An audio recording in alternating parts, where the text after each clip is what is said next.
Hello and welcome to the video. This video is a part of the Rapid Fire series. The Immersion RC Rapid Fire is a diversity module which works a little bit differently from most of the others on the market. It actually combines the signal from both antennas to create the image in your goggles. But this time we're not updating the Rapid Fire, we're updating the DVR. Now the DVR in the Fat Shark goggles is recording the image, and if you are using Fat Shark DVR, you may have noticed a couple of weird things happening. The first is that if you are recording with something like a GoPro or a Mobius or another action camera on your model, and you're trying to insert the on-screen display, the DVR information from your goggles and sync it up with the action camera footage, it might not sync exactly properly. It might actually be a slightly shorter recording.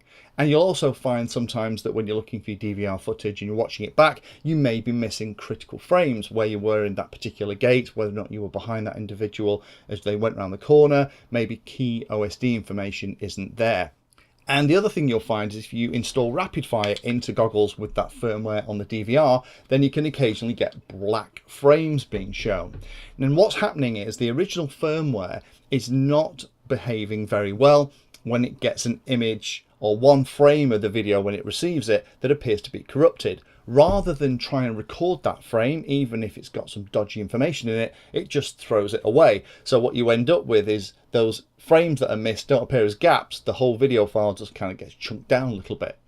And that is also why the black frame appears, because Rapid Fire, even though it might have a dodgy signal from both antennas, it's combining the two images, making sure it has valid sync pulse information and all that goodness about the frame, and then sending that onto the DVR. The DVR is looking at it and then recording the frame, but not recording the visual information that's actually in it. So you end up getting a black image just for one frame in the video, and that might appear several times in a flight.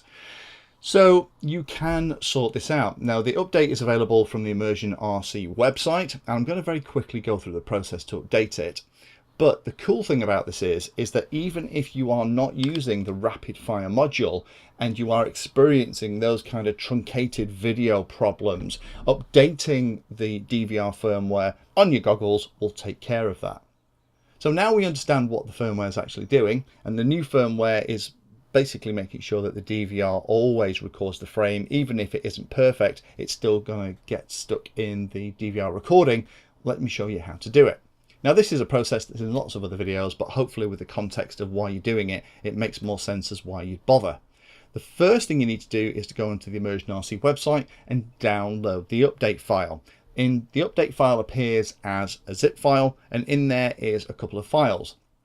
One is a PDF of the actual process that you go through, and that's what we're going to do now. It's very, very quick and easy to do. It doesn't take very much time at all. And the second one is the actual file that you need to put on your SD card.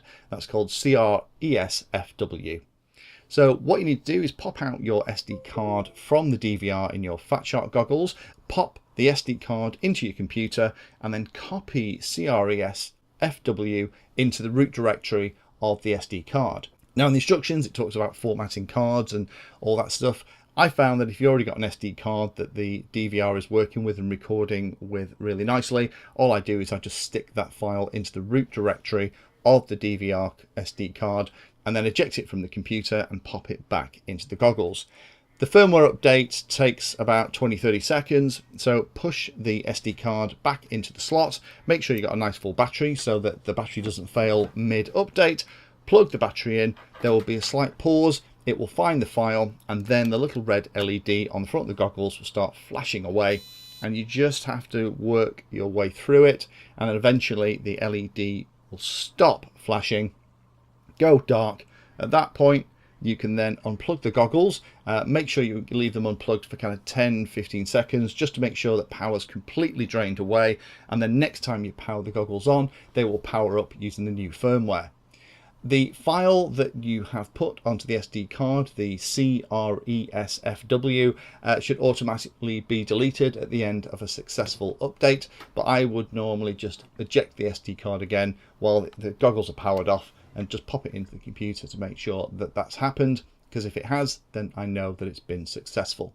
So again, hopefully that's interesting, rather than just show you the process, hopefully explaining why it's needed, what was happening, and the fact that it will even help those pilots that are running non-rapid fire who are noticing that frames are being dropped has been a useful video. Stay tuned for future rapid fire videos in the series, or if you have a question specifically about rapid fire, then pop it in the comments down below and I'll do my best to answer it.